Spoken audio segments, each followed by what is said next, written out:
Buon pomeriggio e ben ritrovati nuovamente al nostro ciclo appunto di webinar organizzati insieme a Mondadori Education e Macmillan Education.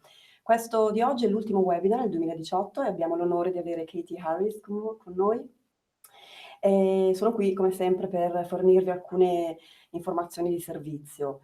Durante il webinar troverete in una specie di chat box un lascia il commento in cui potete appunto scrivere le vostre domande, opinioni o rispondere a delle domande che vi verranno poste appunto da Katie. A queste domande poi avrete risposta alla fine appunto del webinar. Inoltre tra qualche giorno, sempre sul sito mondadorieducation.com troverete il video e la presentazione caricati su quel sito e all'incirca domani, insomma tra un paio di giorni, riceverete l'attestato di partecipazione, previa compilazione però di un mini questionario di partecipazione, per noi molto utile e comunque non vi ruberà molto tempo. Per noi è molto importante comunque questa compilazione. Niente, diciamo che siamo quindi pronti a iniziare questo webinar con Katie Harris. Katie Harris è una poliglotta, insegnante di inglese in particolare, però ha studiato molte lingue, 4 lingue, cose di cui sono molto invidiosa. Sono molto contenta però che sia qua a condividere con noi appunto la sua esperienza, in modo particolare in questo caso sulla lingua inglese e sul cercare di ricordare come apprendere al meglio il lessico, in questo caso appunto della lingua inglese. Okay, so Katie, thank you very much for being here. Good luck. It's now over to you. Thank you.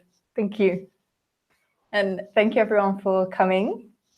So as Sylvia said, I'm an English teacher in Milan, and I'm also a language enthusiast. So I've learnt a few, and I'm really fascinated in the science of how adults and children learn languages, and how, or whether we can, as teachers, use some of this science to help our students learn languages better. And today we're going to be looking specifically at this in terms of words. So how can we help our students remember words more effectively? And I'm going to start with a question for you. How many words do students need to know to speak English well? Just have a think about this for a moment. So is it 1,000? Is it 20,000? Is it somewhere in between? The answer to this is actually very debated in science. Some people, it ranges, and it depends very much on your definition of well and also how you count the words. But most people agree that it is well within the thousands, which leads me to another question. If we can help our students remember 10,000 words, it's a huge amount of words, would they know English? And to get us thinking about this question, I'd like to show you a few phrases. So we've got white and black, strong rain, do the shower, or I have a pain to the knee. So what's wrong with these phrases? They're English, the words are right, but there's something a little bit off about them. So here's how we would say them in English. Black and white, heavy rain, have or take a shower, and my knee hurts. So if we go back to these phrases, we can see that they are direct translations from Italian. So we've got in Italian, we'd say bianco e nero, white and black, or ho male al ginocchio. So I have a pain to the knee. These are the literal translations. So we can see that just knowing lots of words and their translations doesn't necessarily help students to use them correctly. So this means that when we're teaching students lexis and we want to help them remember the words, we actually need to think about two things. First is remembering the word, but second, and very importantly, is the ability to use it correctly. And this can involve all different things like the word order, so black and white, collocations, so we say heavy rain and not strong rain, or have and take a shower, and grammar. So even though we're looking at words, little bits of grammar still come into it. So for example, in English, we tend to say meine, so we use the possessive with body parts. And so in today's session, we're going to look at 5 Rs, a little bit of the science of human memory and how we can use this to help our students remember words better. And we're going to look at 11 practical activities that you can take away and use to help your students remember vocabulary more confidently in class and outside of class. Let's start with the 5 Rs of human memory. Relate, repeat, retrieve, rework, and read. So these are all aspects of memory that will help us to help our students remember words better. Let's start with relate.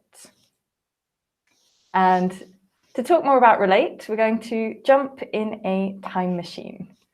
Let's go back to 347 BC.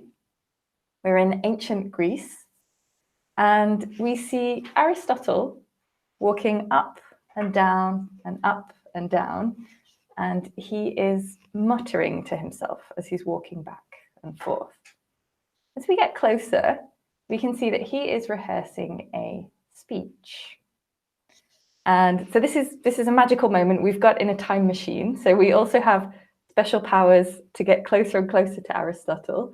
And let's go inside of his head for a moment. Here, as he's walking back and forth and talking to himself, we can see a series of pictures going one after the other after the other. And Aristotle is using a memory technique used by the ancient Greeks and still used today to help him to remember his speech, called mnemonics. Before we go into the details of what mnemonics are, I'd like to ask you another question. Why are words like bag and pavement easier to remember for Italian students? So they're different to the literal translations, right? So bag and borsa, for example, are different. And pavement and pavimento don't mean exactly the same thing in Italian and English. But they are still easier to remember because Italians can link them to words that already exist in their own language, which makes them much more memorable. For example, the word bag, we've got, oh, okay, that's similar to bagaglio. So it just sticks in your mind more easily. And pavement, it's similar to pavimento, so that will stick in your mind. And when we can link things to what we already know, it really helps us to remember things. And so this was what Aristotle was doing when he was practicing his speech. He was thinking of images that helped him to link what he was about to say to something that he already knows. And this is what mnemonics is. So how can we use this to help our students remember words? Here we've got an example of a mnemonic. Imagine you are teaching clothes in class and you want your students to remember the word tie. They could imagine a man on the beach in Thailand wearing a tie. So we've got this word that's similar in their native language, Thailand, and it could help them to link tie to the thing that they wear with a suit. Another example, taking advantage of the Italian word here, imagine a man wearing a cap on his capo. So this is a really useful way to help students remember words, and it's called the keyword method. So that's similar to mnemonics, and there's lots of research that shows that this can be a very effective way to remember words, and it has 2 steps. The first is to link the word that you want to remember to a word in your native language. So for example, like cap and capo. And the second is to imagine a picture. So let's try this ourselves for a moment. Can you think of any mnemonics for the word suit, scarf, or coat? Let's imagine you're teaching words for clothes in English. And you want your students to remember suit, scarf, and coat. Can you use the keyword method to help students remember these words? So remember, we want to link it to a word in your native language, and then imagine a picture like Thai and Thailand. So we're going to come back to this question soon. Well, at the end of the webinar, we're going to come back to it. But you can already start thinking about your answer to this question. Can you think of any mnemonics for suit, scarf, and coat? And you can type them in the chat box, and we'll come back to them at the end of the webinar. And remember, the sillier, the better. This is especially true when teaching children, but also for adults. If you can think of a really silly mnemonic, a really silly image, this will really help your students to remember it easily. So I look forward to seeing some of your ideas at the end of the webinar. And another classroom activity that you could do with your students is you can put students into teams and see who can think of the funniest mnemonic. And then students can vote for their favorite. So this means students will be listening to the other teams and trying really hard to think of their own funny mnemonics, which should really, really help these words to stick in their brain after class. Now onto our next R we have is repeat. And I'd like to tell you a story about a German psychologist called Ebbinghaus. So Ebbinghaus did some experiments on himself to learn some things about the human memory towards the end of the 18th century. He tried to memorize nonsense syllables, so a list of syllables like zoff and whiff. And then he tested himself over time to see how long it took him to forget the syllables that he learned. And he found something quite depressing. So if you look at the forgetting curve on Google, you will see there is this axis, which is memory, and this axis, which is time. And it kind of goes like this. So if you don't repeat information, you forget it very quickly. Ebbinghaus found this back then, and it's been shown in many other studies since then. But he also found some good news when he was experimenting on himself, which was that a little bit of repetition is enough to stop this steep forgetting curve. So every time you repeat information, it takes longer for you to forget. So you could actually get to the point where you may only need to repeat something once a year or once every couple of years. So the more you repeat something, the longer human memory lasts for. And I guess it's kind of logical, but often the way that we study doesn't fit in with that. So we might try to memorize a list of words. We might spend an hour a week trying to memorize a list of words. And then a few days later, they're gone. But what Ebbinghaus found with his research is that it's much more effective to memorize and repeat a little bit, little and often. So perhaps come back to it once every few days and keep coming back to it little and often to really help your memory. So as teachers, this means that it's not enough to just present students a list of words in the syllabus in one lesson, and then the next lesson teach them another list of words, and then the next lesson teach them another list of words. We need to find ways to help our students to repeat the vocabulary that they learn in class. And here is a nice way that you can do it. So this is an example of some vocabulary cards that I use in class. You can just cut up a bit of card. So you have like an envelope of blank cards, and then give them to the students at the end of the class to write the new words that they have learnt. And then you can do activities with these cards throughout the course so that students are coming back and constantly repeating the words that they learnt. So here is an example of some words that you may have with your classes. So it looks like maybe they've been learning food and also clothes. So we've got words like strawberry and trousers. And once you have these cards, you can do loads of games with them to help students repeat the words. For example, me, my friends and family, and memory stories.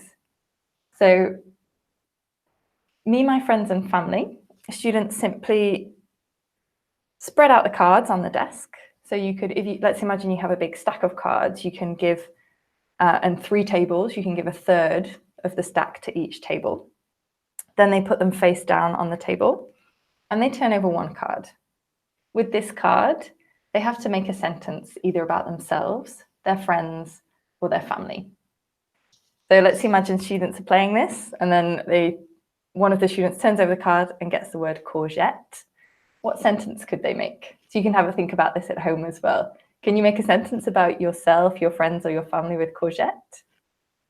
So it could be, for me, for example, I really like pasta with courgettes and parmesan.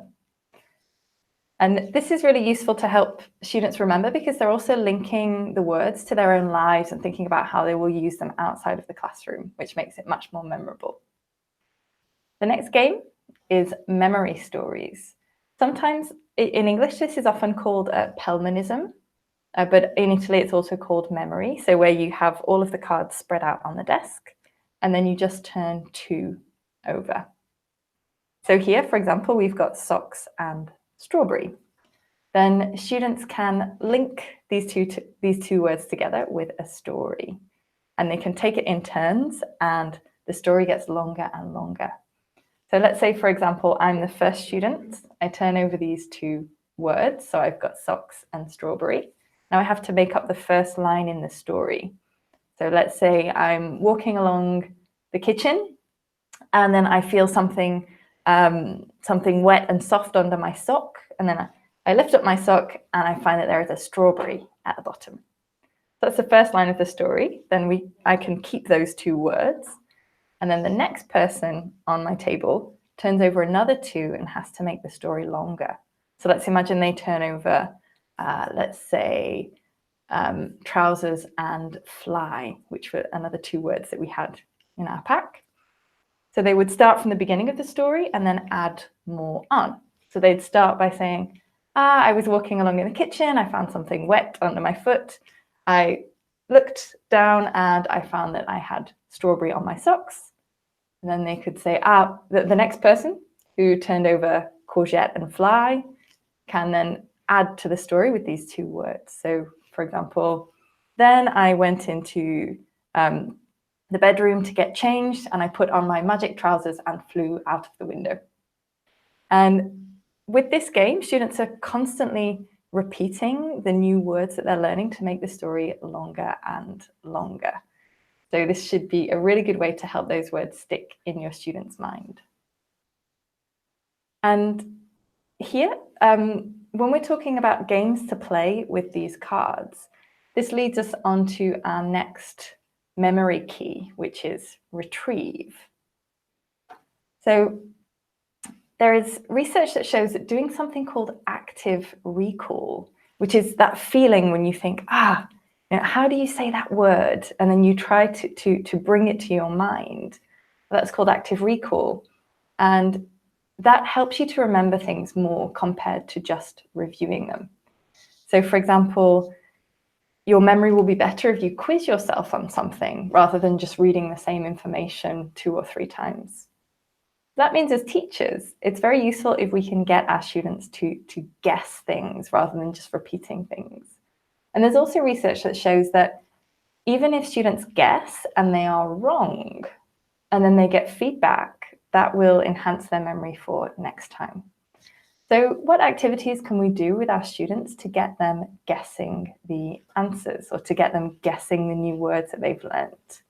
Here are a couple of examples that we can do with our vocabulary cards. So if you have a stack of vocabulary cards that you've learnt recently in class, you could play the game Taboo.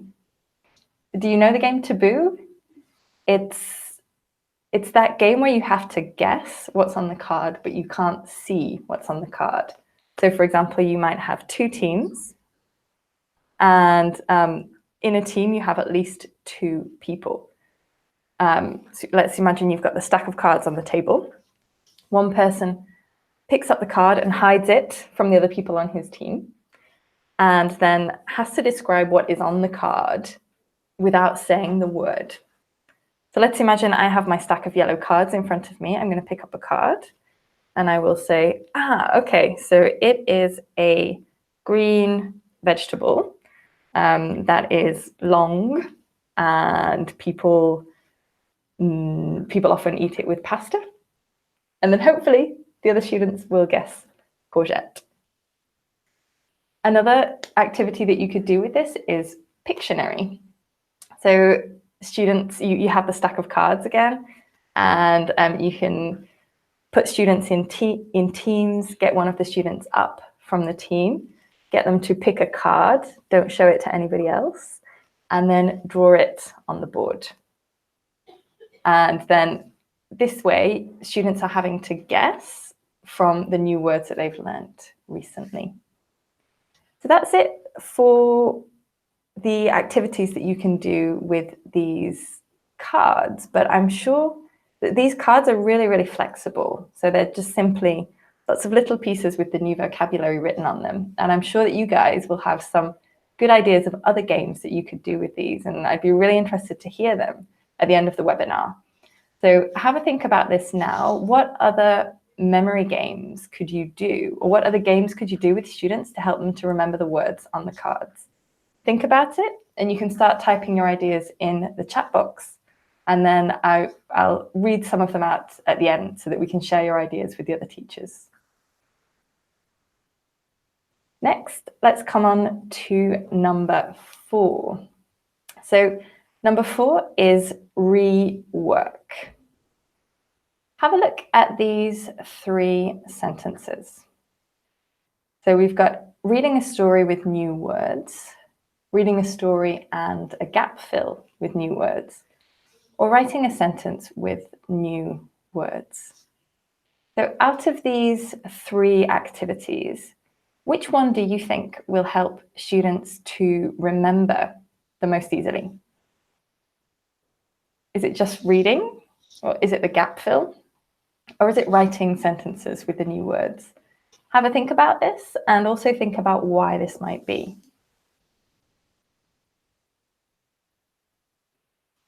So there have been studies on this, and they found that the third activity, writing sentences with new words, helps students to retain information better. And the theory behind this is that the more effortful a task is, so the more you have to be engaged with it and think about it while you're doing it, the stronger the memory will be. So the first one is quite passive. If we think about just reading a story with new words, students aren't really doing anything with the words, they're just reading them. So it's not so effortful. The second is a little bit more effortful. They're reading the story and they're completing the sentences with the new words that they've learned. So they have to think about them a little bit. And in fact, their memory might be enhanced when they have to do something like this compared to just reading alone. But the third one, writing sentences with the new words that they learned, that really, really requires a lot of thought and a lot of interaction, a lot of engagement with the new words, which really helps to boost memory.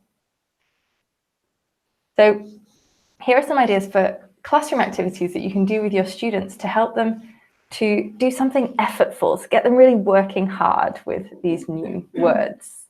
So for example, sentence races. You could put students in teams and ask them to think of how many sentences they can write with the new words.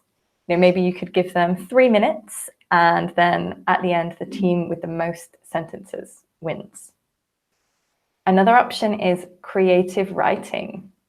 So you could get students to make up a story with the new words.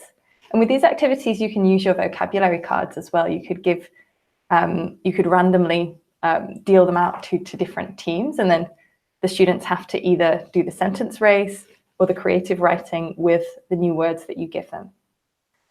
Finally, a quiz as well. So maybe instead of you preparing the quiz and giving it to the students, you could actually ask the students to write their own quiz for their classmates. This has 2 advantages. First, it's great for you because it cuts down on prep time, but importantly for the students' memories is if they're writing a quiz question, for example, like with the word fly, they have to take some time to think that they're really, really engaging with the word. So not only are they thinking, what does fly mean? But they're also thinking about, how can I write a question with this to test the other students? So it really, really gets them thinking about the words and should enhance their memory.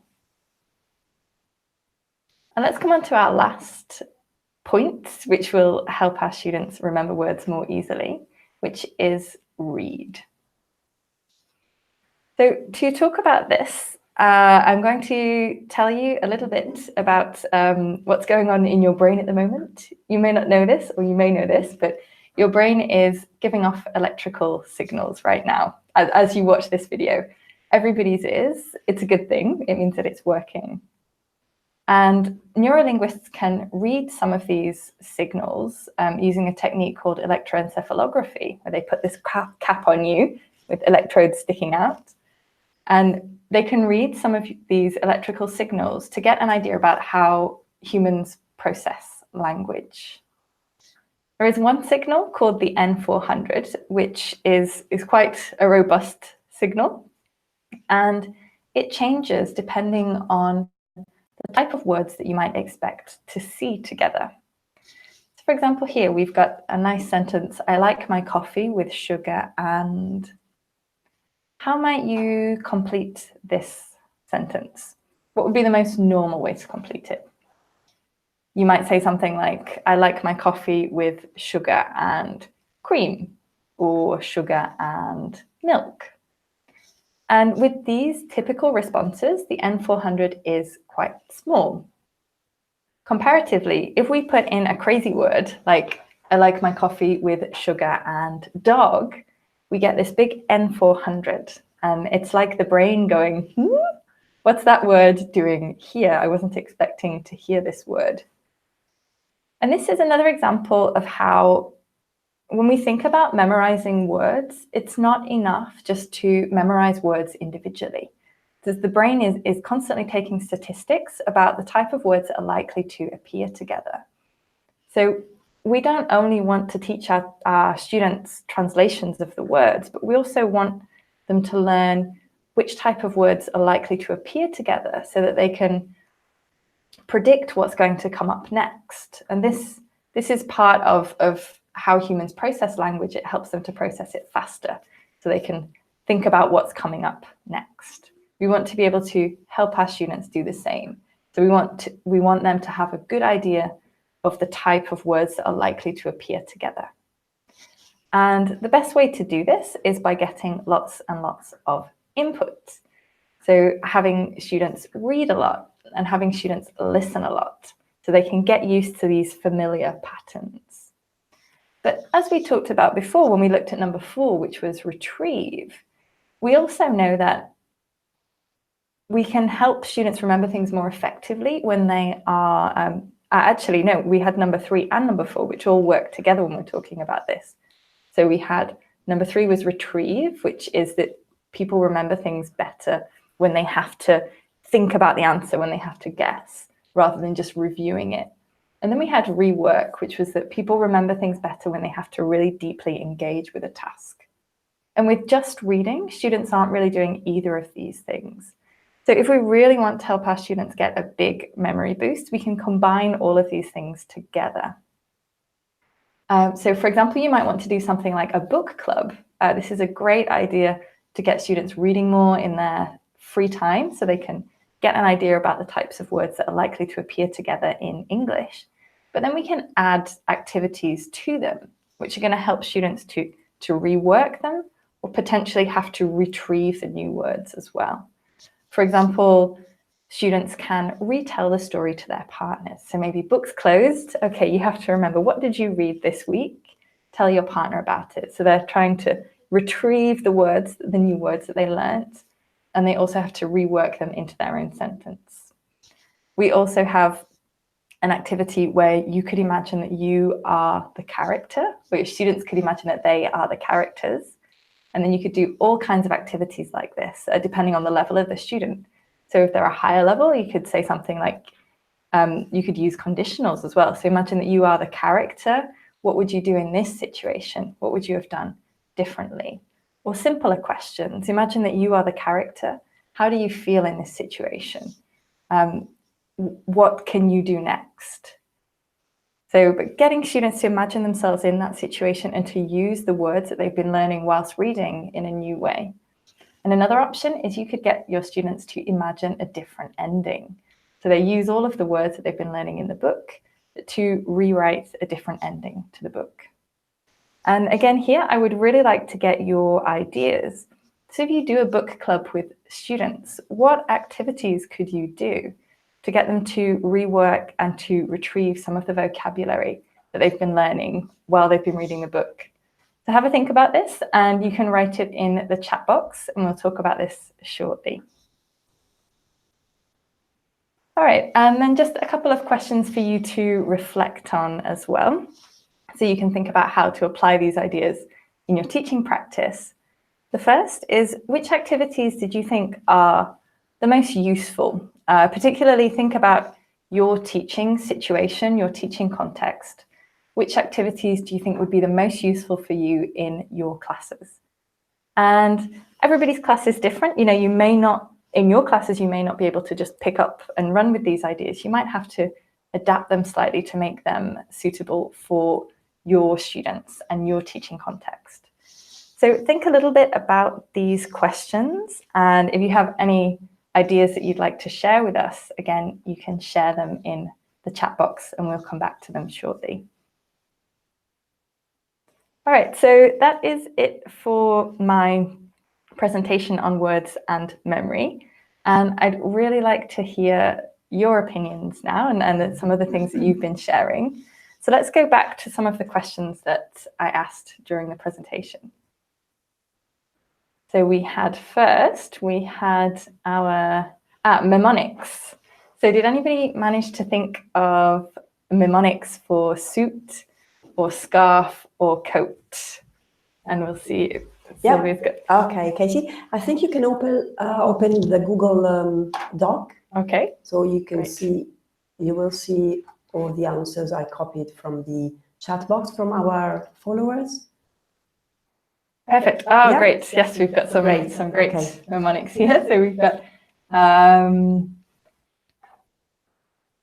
right. So we've got, suit. Okay, nice. So because it's suit, like subito, like the Italian word. So excellent. So you could imagine, so the Italian word subito, which means immediately. So, you know, imagine somebody maybe putting on a suit immediately. Scarf, scatola, a scarf in a box. Perfect. Scatola, which means box in English. Excellent. And then a coat, which sounds a little bit like coperta in Italian, which means like a cover or a blanket.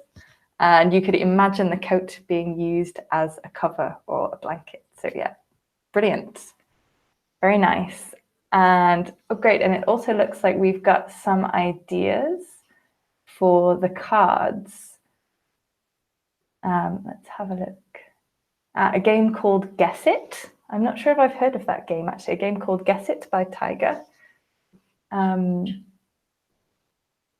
see what else. In the shop. Sorry? I think they need the shop. Yes. Yeah. Thank you.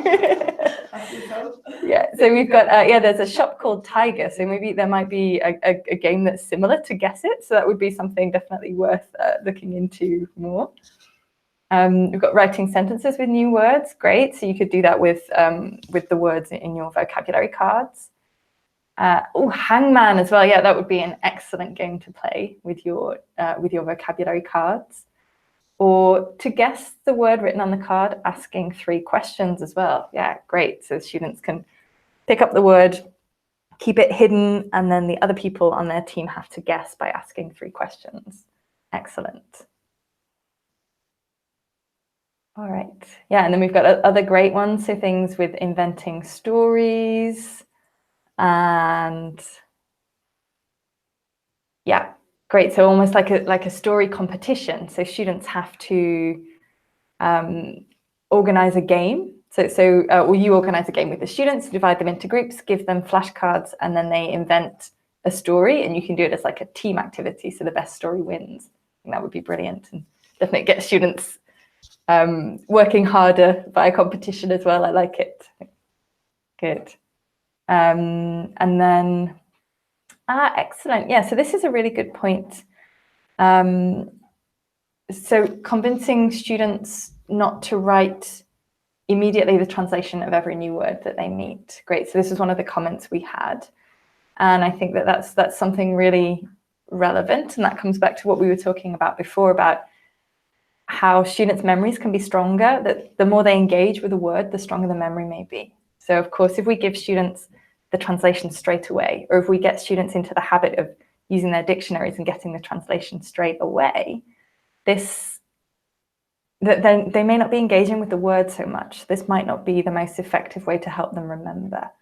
So if you could get students to look at the words and try and guess the meaning perhaps, then they're engaging with the word on a deeper level, and this might help them to remember.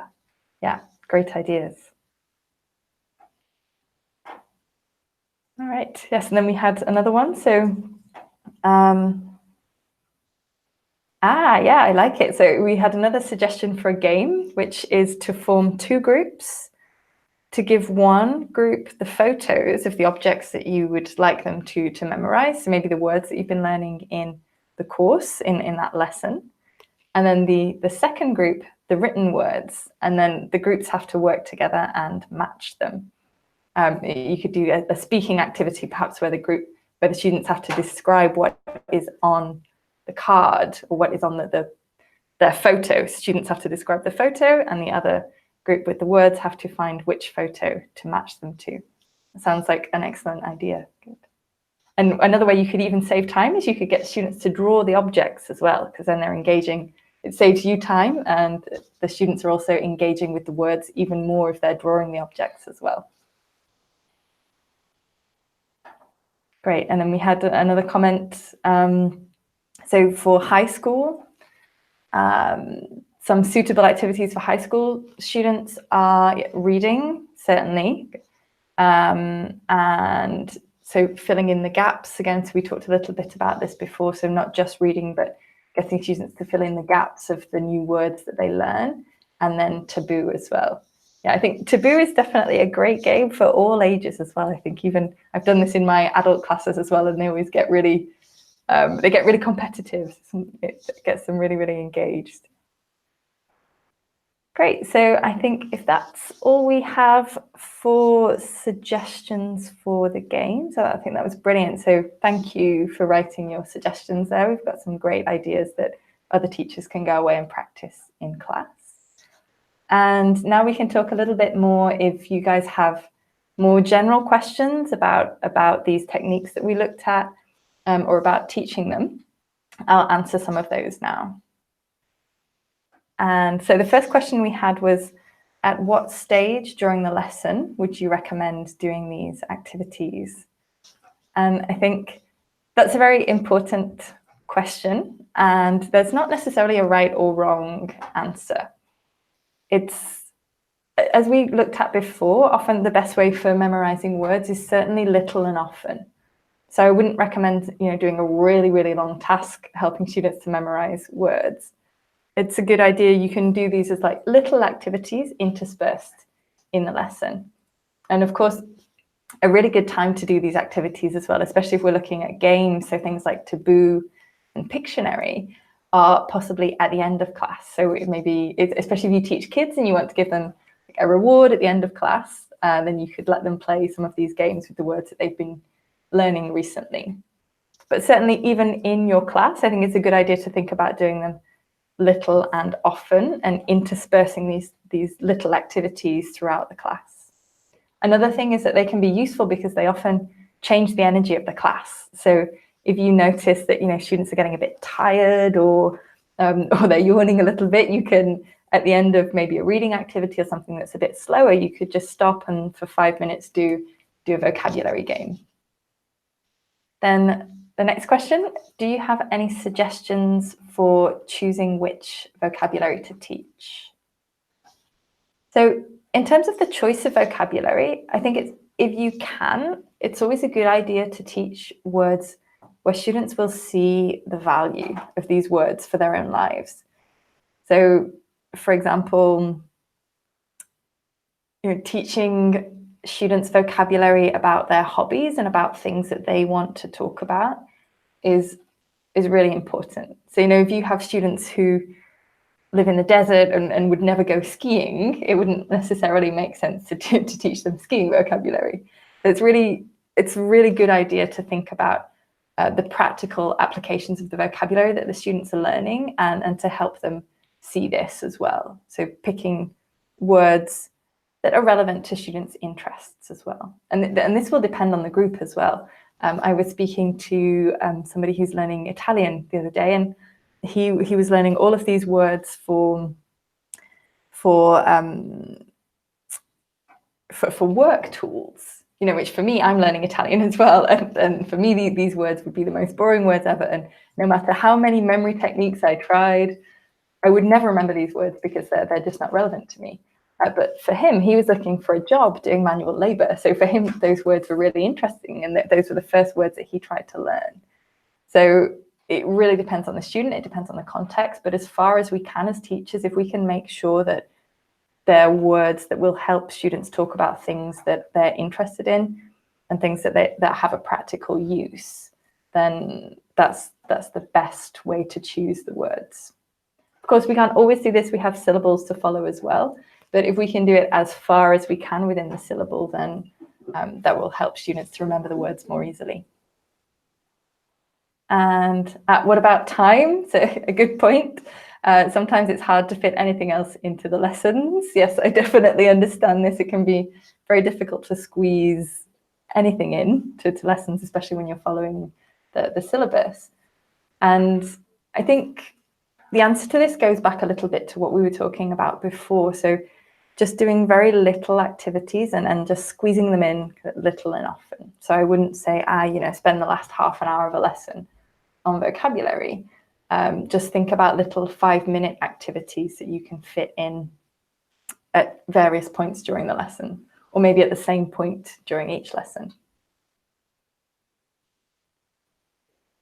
Great, yeah, so we had the next question, which was quite similar as well. So, and again, just keep it very, very short and sweet, just a few minutes maybe at the end.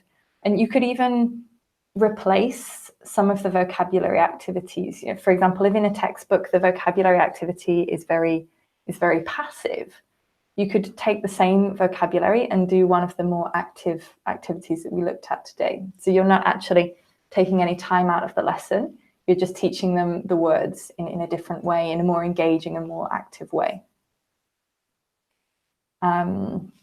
Great, and we had, okay, I love the book club activities. Have you got any other suggestions about vocabulary tests?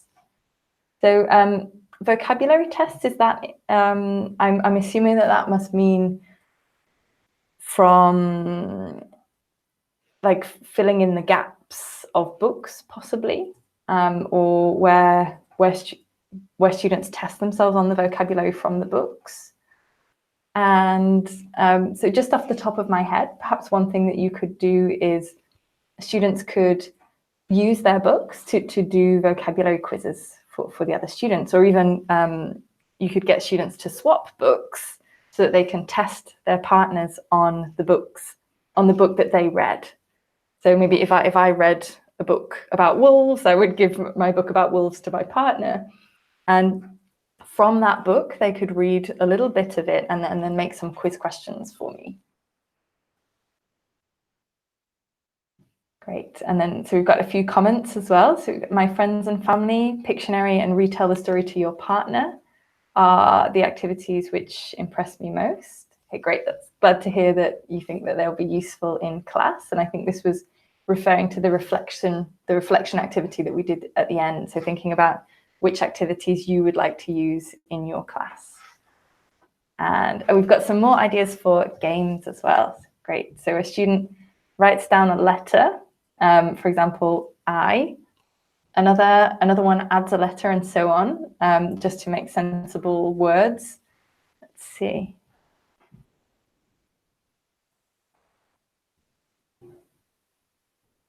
Great. Yeah, so this could be an activity where you're getting students to use Italian to quiz each other. which I think could certainly work. Often in lessons, we want to try and keep the activities in English as much as possible. But I think if you're using it to quiz students on the new words, then that could certainly work. So for example, you've got teams in 2 rows. Maybe you can put the chairs out in front of each other in the 2 rows. One team says the word in Italian, and the other person in front of him has to say the word in English. And then if he or she doesn't know, they can only be helped by the person right next to him or her. And then if you get the word right, then the team gets a point. If they don't, then they get 0. So that game sounds really cool. It sounds really fun. One way that you could adapt it for more advanced students is perhaps instead of using the Italian, you could get students to give a clue on the word. So maybe get them making sentences, a little bit like taboo, perhaps. Let's have a look. So I've read a research report reporting that students can memorize a word if it's repeated at least 7 times during a lesson. Do you agree with it, or do you have any different recommendations about it? So yeah, I think there's lots of research, and I'm not sure if they've managed to establish an exact number. But there's certainly research that shows that students need to repeat things many times before they remember them. So I'm not sure if it's if people know the number or not, but I think one thing that's very useful for us to remember is that it is necessary to keep repeating words a lot and helping students repeat words. And also, particularly with adult students, but also with younger students, I think people often, when it comes to memory and words, they often have problems with confidence. So, if you read a word 3 times and you still don't remember it, or you come across the word in a text and then you look up the definition and you say, I've been trying to remember this word for months, so I've repeated it 4 or 5 times or whatever. Most people end up feeling like they're not very good at languages because they have a bad memory, whereas actually they don't appreciate how many times they need to repeat a word just to memorize it. I love learning languages, so I've tried to learn a few, and I realize that I still have these problems. There's nothing, I don't have a special memory or anything like that. I have to repeat the words so many times to remember them. And I think it's good if we can help our students realize this as well from a confidence point of view. So it's not them, they're not the problem. It's natural and normal to have to repeat something many times. And this brings into question a little bit, or it's a good time to analyze our role as teachers as well, and make sure that we don't get irritated or annoyed at students when they forget things. So I know I can sometimes it will happen with me with my students where I think, we learnt this word last week and they still don't get it. But that's just a natural and normal part of language learning. So if we can be patient with our students when they need us to keep repeating words, I think that's really important to help them build their confidence. And let's see, we've got another question. So would you use these games to teach phrasal verbs and idioms? Absolutely, yes. I think you could certainly use these with phrasal verbs and idioms, definitely.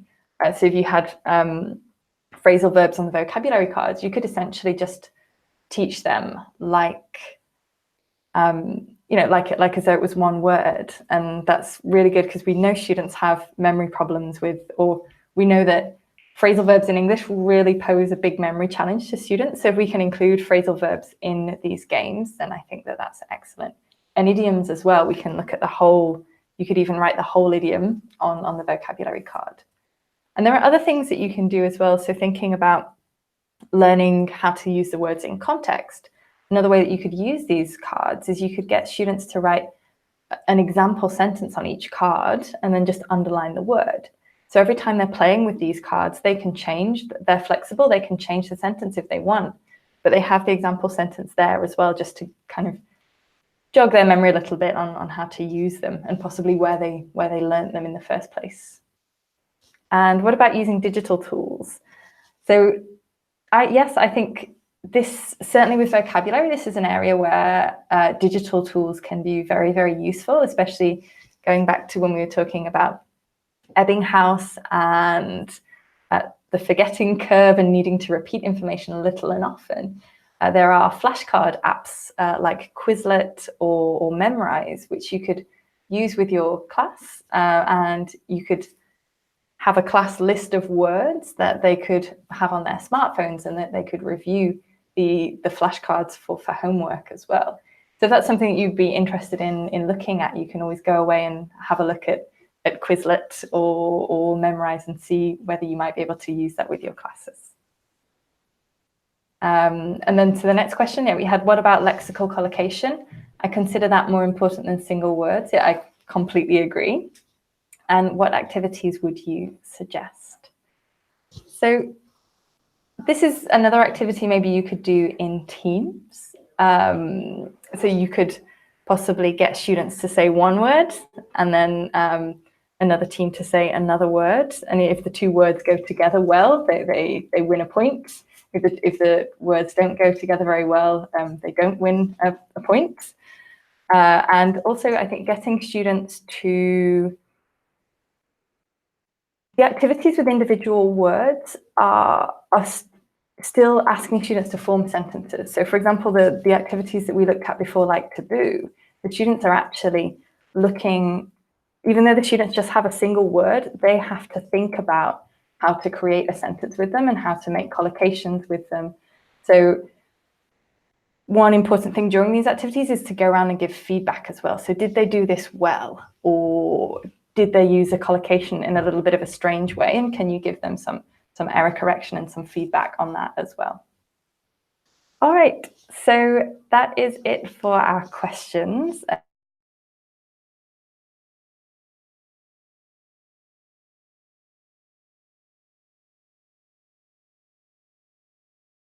Thank you for more ideas for the session.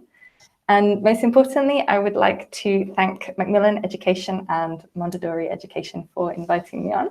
And I'll hopefully see you soon. Thank you for coming.